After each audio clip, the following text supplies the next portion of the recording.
Hello guys, my name is Raju. మీరు చూస్తున్నారు Cric Inform YouTube channel. రేపు జరగబోయే India versus South Africa third T20I pitch report ఎప్పుడు ఎలాగుందో చూద్దాం. ఈ మ్యాచ్ ధర్మశాలలో జరుగుతుందండి. ధర్మశాలలో ఇంతకు ముందు మనకు ఇండియా వర్సెస్ సౌత్ ఆఫ్రికా 2 మ్యాచ్లు ఆడటం జరిగింది. అందులో ఫస్ట్ మ్యాచ్ వచ్చేసరికి 2015లో ఆడటం జరిగింది.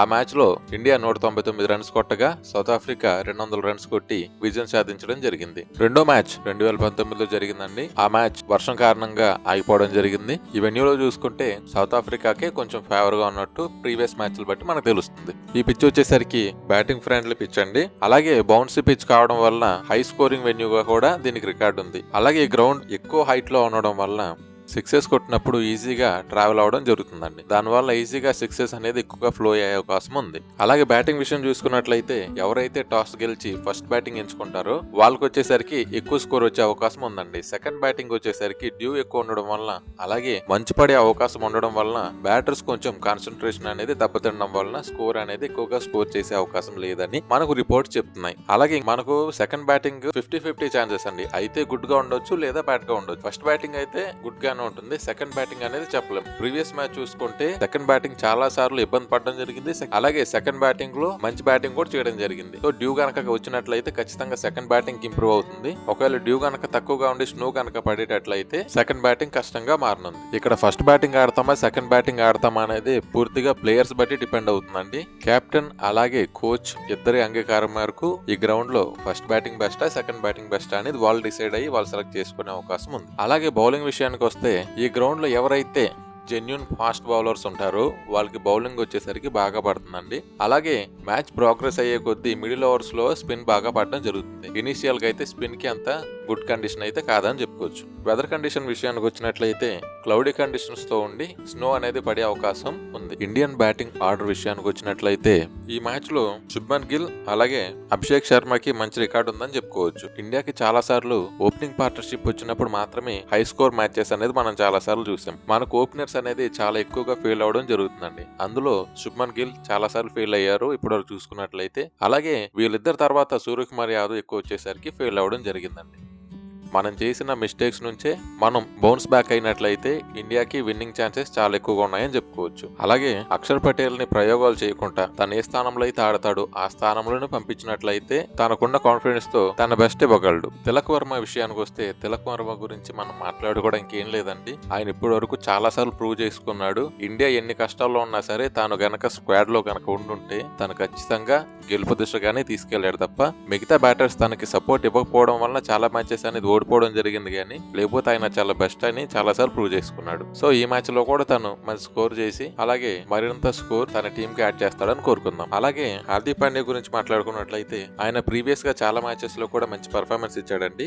సెకండ్ T20 మ్యాచ్ లో మాత్రమే హార్దిక్ పాండ్యా కొంచెం తక్కువ రన్స్ కొట్టడం జరిగింది. మిగతా మ్యాచెస్ లో బాగా పర్ఫార్మ్ చేశాడు. తనకున్న ఎనర్జీ లెవెల్స్ మిగతా ప్లేయర్స్ కూడా అందించి వాళ్ళు కూడా బాగా ఆడేటట్లు చేస్తాడని కోరుకుందాం. అలాగే జితేష్ శర్మ మరియు దూబే వాళ్ళిద్దరు పర్ఫార్మెన్స్ కూడా మెరుగుపరుచుకోవాలండి. దూబే చాలాసార్లు ఫెయిల్ అవ్వడం చూసాం. కానీ ఈ మ్యాచ్ లో మాత్రం మంచి పర్ఫార్మెన్స్ ఇస్తాడని ఆశిద్దాం. అలాగే జితేష్ శర్మకి చాలా అవకాశాలు ఇచ్చారండి. సంజు శాంసన్ ప్లేస్ లో జితేష్ శర్మని ఆడించడం జరుగుతుంది. ఆయన ఇంకా తను ప్రూవ్ చేసుకోవట్లేదు. ఈసారైనా తను ప్రూవ్ చేసుకొని తన ప్లేస్ ని సిమెంట్ చేసుకుంటాడని కోరుకుందాం. మన బౌలింగ్ విషయానికి వచ్చినట్లయితే హర్షదీప్ సింగ్ అలాగే వరుణ్ చక్రవర్తి, బుమ్రా ఈ ముగ్గురు కూడా ప్రీవియస్ గా జరిగిన మ్యాచ్ లో కొంచెం లో కాన్ఫిడెన్స్ తోనే బౌలింగ్ చేశారండి.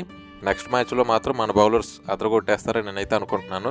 అలాగే హర్షదీప్ సింగ్ క్రితం మ్యాచ్ లో వరుసగా 7 వైడ్లు అనేది వేయడం జరిగింది. సో తన కాన్ఫిడెన్స్ చాలా దెబ్బతిందని చెప్పడానికి అదొక రీజన్ అండి. తన కాన్ఫిడెన్స్ బూస్ట్ చేసుకుని ఈ మ్యాచ్ లో మాత్రం మంచి పర్ఫార్మెన్స్ ఇవ్వాలని కోరుకుందాం. బుమ్రా కూడా చాలా మిస్టేక్స్ అనేది చేయడం జరిగిందండి ప్రీవియస్ మ్యాచ్ లో. అవన్నీ సరిదిద్దుకొని మంచి బౌలింగ్ చేస్తారని కోరుకుందాం. వరుణ్ చక్రవర్తి మాత్రం ప్రతి మ్యాచ్ లో తన పర్ఫార్మెన్స్ అనేది పెంచుకుంటూనే వెళ్తున్నాడు తప్ప తగ్గించుకోవట్లేదు. సో ఇండియన్ బౌలింగ్ విషయానికి వస్తే ప్రీవియస్ మ్యాచ్ ఒకటి మాత్రమే నిరాశపరిచారండి. మిగతా అన్ని మ్యాచెస్ లో బాగా ఆడారు. రేపు కూడా మంచి బౌలింగ్ చేసి సౌత్ ఆఫ్రికా ప్లేయర్స్ ని మట్టి కరిపిస్తారని కోరుకుందాం. సౌత్ ఆఫ్రికా విషయానికి వచ్చినట్లయితే క్వింటన్ డికాక్ పోయిన మ్యాచ్ లో మనకు ఆల్మోస్ట్ సెంచరీ కొట్టేస్తాడేమో అనుకున్నాం, కానీ 90 రన్స్ వరకు రావడం జరిగింది. ఆయన ఎక్కడైతే వన్డే మ్యాచ్ లో స్టాప్ చేశాడో అక్కడే పికప్ చేసుకుని మళ్ళీ అదే షాట్స్ ఆడడం జరిగింది. సో ఆయన అంత తొందరగా అవుట్ చేస్తే ఇండియాకి అంత మంచిది. అలాగే హెన్రిక్స్ విషయానికి వస్తే ఇప్పటి వరకు జరిగిన అన్ని మ్యాచెస్ లో కూడా హెన్రిక్స్ అనే పర్ఫార్మెన్స్ చాలా తక్కువగా ఉందండి. ఆయన తొందరగా అవుట్ అయిపోతున్నాడు. అది ఇండియాకి బెస్ట్ అనుకోవచ్చు, సౌత్ ఆఫ్రికాకి మాత్రం అది బ్యాడ్ థింగ్.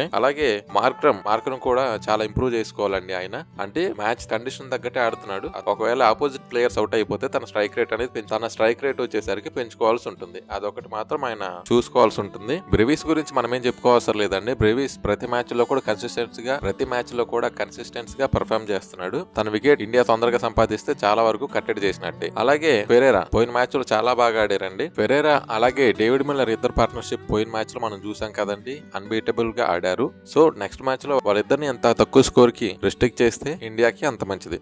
అలాగే మార్కో జెన్సన్ అటు బౌలింగ్ లోను ఇటు బ్యాటింగ్ లోనే అదరగొట్టేస్తున్నారండి. ఈ 2 T20 మ్యాచ్ లో చూసుకున్నట్లయితే ఆయనకి ఇప్పటివరకు బ్యాటింగ్ సరిగ్గా రాలేదు.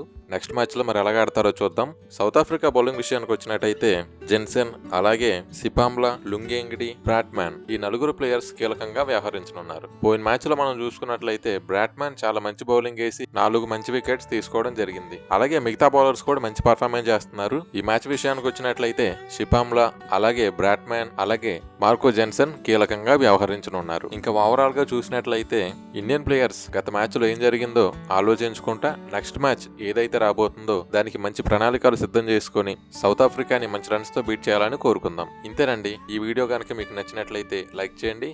మరిన్ని వీడియోస్ కోసం నా ఛానల్ ని సబ్స్క్రైబ్ చేసుకోండి. Thank you for watching. జై హింద్.